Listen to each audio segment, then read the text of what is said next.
हमसे जुड़े रहने के लिए हमारे channel Arun Kumar Shukla science tech को सब्सक्राइब करें।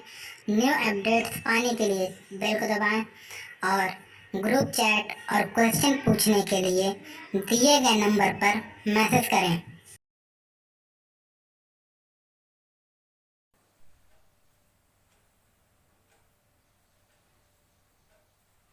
प्यारे बच्चों, आज हम लोग उत्प्रेरक वर्धक यानी कैटालिटिक प्रमोटर की बात करेंगे। ये कैटालिटिक प्रमोटर या उत्प्रेरक वर्धक क्या होता है और ये कैसे कार्य करता है, इसकी चर्चा आज हम लोग करेंगे। बच्चों, उत्प्रेरक वर्धक इसको कहते हैं कैटालिटिक प्रमोटर यानी ये बच्चों जो उत्प्रेरक होता है उसकी क्रियाविधि को, उसकी सक्रियता को बढ़ा देते हैं। ध्यान देना है ये होते क्या है, जिस इनकी डिफिनीशन क्या होती है। उत्प्रेरक वर्धक वे पदार्थ होते हैं जो स्वयं उत्प्रेरक का कार्य नहीं करते। उत्प्रेरक वर्धक स्वयं उत्प्रेरक का कार्य नहीं करते, किंतु अपनी उपस्थिति से उत्प्रेरक की सक्रियता यानी उसकी एक्टिविटी बढ़ा देते हैं। तो ऐसे पदार्थ प्रमोटर कहलाते हैं या उत्प्रेरक वर्धक कहलाते हैं।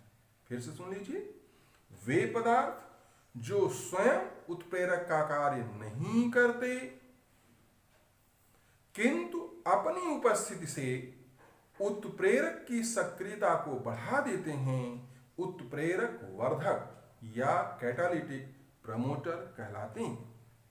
अब बच्चों, एक चीज और ध्यान देना है कि जो ये उत्प्रेरक वर्धक है ये विषमांग उत्प्रेरण में प्रयुक्त होते हैं। ध्यान देना है, होमोजीनियस में नहीं। ये कैटालिटिक प्रमोटर सामान्यतया कहां प्रयुक्त होते हैं? विषमांग उत्प्रेरण में, हेटेरोलिटिक कैटालिसिस में। ध्यान देना है। जैसे बच्चों हम लोगों ने हैबर विधि पढ़ा था। हैबर विधि, इस हैबर विधि में हम लोग क्या करते हैं? अमोनिया का संश्लेषण करते हैं। अमोनिया का संश्लेषण कैसे होता है? N2 + 3H2 बराबर 2NH3। अब यहां पर आयरन उत्प्रेरक होता है और उसके साथ ये मॉलिब्डेनम प्रयुक्त किया जाता है, एल्युमिनियम ऑक्साइड प्रयुक्त किया जाता है, Al2O3 या K2O पोटेशियम ऑक्साइड प्रयुक्त करते हैं। तो ये तो क्या हो गया? उत्प्रेरक। और ये सब क्या हो गए?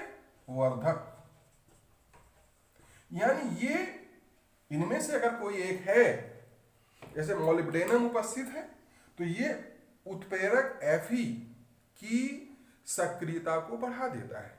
तो ये क्या हो गया? उत्प्रेरक वर्धक। क्या हो गया बच्चों? उत्प्रेरक वर्धक। इसी तरह से बच्चों, जैसे हम लोग वनस्पति घी बनाते हैं, वनस्पति तेल में जब हाइड्रोजन गैस प्रोवाइड करते हैं निकिल उत्प्रेरक की उपस्थिति में, तब ये क्या बन जाता है? वनस्पति घी। और इससे बच्चों टेल्यूरियम प्रयुक्त करते हैं, तो ये निकिल क्या हो गया? निकिल तो उत्प्रेरक है जो वनस्पति तेल से वनस्पति घी बनाने में उत्प्रेरक का कार्य करता है। लेकिन जो टेल्यूरियम है ये उत्प्रेरक नहीं है, लेकिन ये इस निकिल की उत्प्रेरक सक्रियता को बढ़ा देता है। यानी ये क्या कहलाएगा? Nickel tellurium. टेल्यूरियम उत्प्रेरक वर्धक हो गया। निकिल उत्प्रेरक के लिए वर्धक का कार्य करता है। इसी तरह से बच्चों, जैसे जैविक क्रियाएं होती हैं तो उसमें जो एंजाइम प्रयुक्त होते हैं, क्या प्रयुक्त होते हैं? एंजाइम। तो एंजाइम क्या है? एंजाइम एक तरह से जैव उत्प्रेरक है। क्या है बच्चों? जैव उत्प्रेरक। लेकिन इस एंजाइम के साथ कुछ बच्चों सह एंजाइम यूज होते हैं। क्या यूज होते हैं? सह एंजाइम, जिनको हम लोग को एंजाइम कहते हैं। या जैसे विटामिन यूज होते हैं। क्या यूज होते हैं? विटामिन। तो ये जो सह एंजाइम या विटामिन यूज होते हैं, ये वर्धक कहलाते हैं। क्या कहलाते हैं? वर्धक। तो जैविक क्रियाओं में उत्प्रेरक एंजाइम कारक होता है, लेकिन उसके साथ जो सह एंजाइम या विटामिन प्रयुक्त किए जाते हैं वह उत्प्रेरक के वर्धक कहलाते हैं। अब बच्चों हम लोग बात करेंगे कि ये जो कैटालिटिक प्रमोटर है ये कैसे कार्य करता है, यानी उत्प्रेरक वर्धक की क्रियाविधि क्या है। उत्प्रेरक वर्धक की क्रियाविधि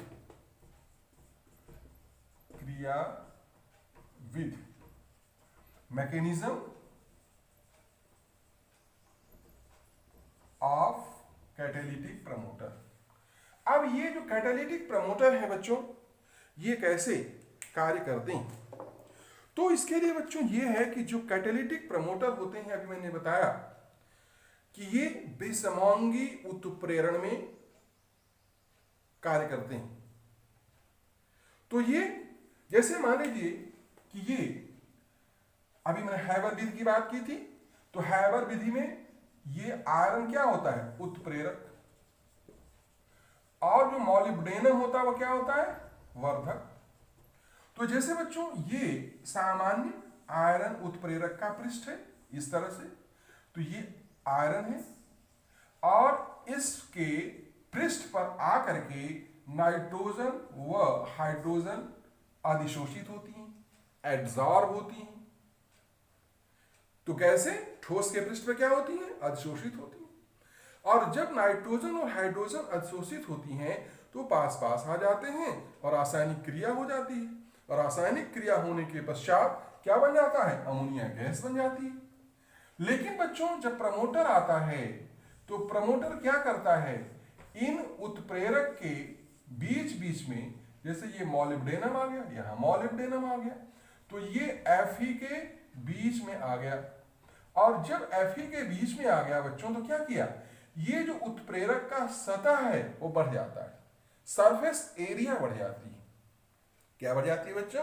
सरफेस एरिया, यानी पृष्ठीय क्षेत्रफल। तो वर्धक क्या करता है? वर्धक उत्प्रेरक के पृष्ठीय क्षेत्रफल को बढ़ा देता है। क्या करता है बच्चों? बढ़ा देता है।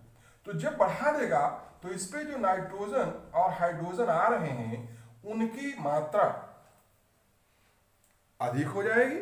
भाई जब अधिक सरफेस एरिया मिलेगा, अधिशोषण के लिए पृष्ठीय क्षेत्रफल बढ़ जाएगा, तो उस पर अधिशोषित होने वाले गैसों की मात्रा यानी नाइट्रोजन और हाइड्रोजन की मात्रा भी बढ़ जाएगी।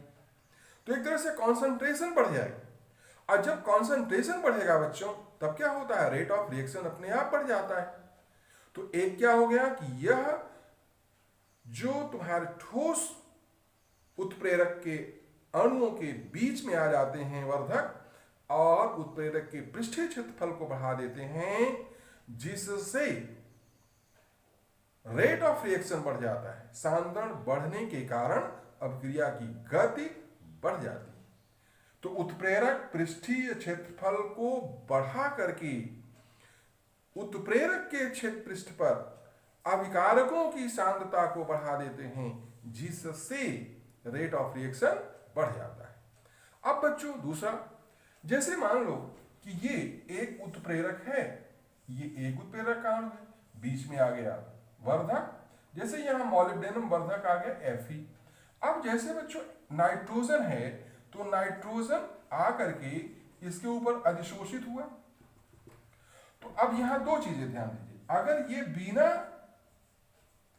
वर्धक का है तो नाइट्रोजन यहां आकर के ऐसे अधिशोषित हुआ, तो जब इस प्रकार से शोषित हुआ तो यहां पर नाइट्रोजन और नाइट्रोजन की बीच की दूरी क्या है, कम है। लेकिन यहां क्या हुआ कि जब ये आकर के उत्प्रेरक के बीच में बैठ गया वर्धक, तो यहां नाइट्रोजन और नाइट्रोजन के बीच की दूरी क्या हुई, बॉन्ड डिस्टेंस बढ़ गई। यानी वर्धक अभिकारकों के बीच की जो बंध दूरी है उसको बढ़ाने का कार्य किया। और जब बंध दूरी बढ़ती है बच्चों, उसमें तनाव होगा, और तनाव होगा तो ये बॉन्ड आसानी से, ये बंध आसानी से टूट जाएगा। और जब बंध आसानी से टूटेगा अभिकारक के अणुओं के बीच का, तभी रासायनिक अभिक्रिया होगी, और रासायनिक अभिक्रिया होने के फलस्वरूप उत्पाद बनेगा। क्या बनेगा बच्चों, प्रोडक्ट बनेगा। तो दूसरा कार्य क्या किया कि ये वर्धक उत्प्रेरक अणुओं के बीच आने के कारण जो दूरी बढ़ा दिया, अभिकारक अणुओं के बीच की दूरी बढ़ा दिया, बंध दूरी बढ़ गई, बॉन्ड डिस्टेंस बढ़ गई। और बॉन्ड डिस्टेंस बढ़ने के कारण बच्चों बंध की जो क्षमता होती है वो कमजोर हो जाती है। और बंध की क्षमता जब कमजोर होती है तब वह बंध आसानी से टूट जाता है। और जब आसानी से टूट जाता है तो रेट ऑफ रिएक्शन अपने आप क्या करेगा, बढ़ जाएगा, इनहेंस कर जाएगा बच्चों। तो इस तरह से आपने देखा कि उत्प्रेरक वर्धक क्या होते हैं। ये स्वयं उत्प्रेरक का कार्य नहीं करते, लेकिन उत्प्रेरक की क्रियाशीलता को बढ़ा देते हैं। बात समझ आई। और ये कैसे कार्य करते हैं, इनका मैकेनिज्म ऑफ एक्शन क्या है। ये उत्प्रेरक के पृष्ठीय क्षेत्रफल को बढ़ा करके रेट ऑफ रिएक्शन को बढ़ा देते हैं।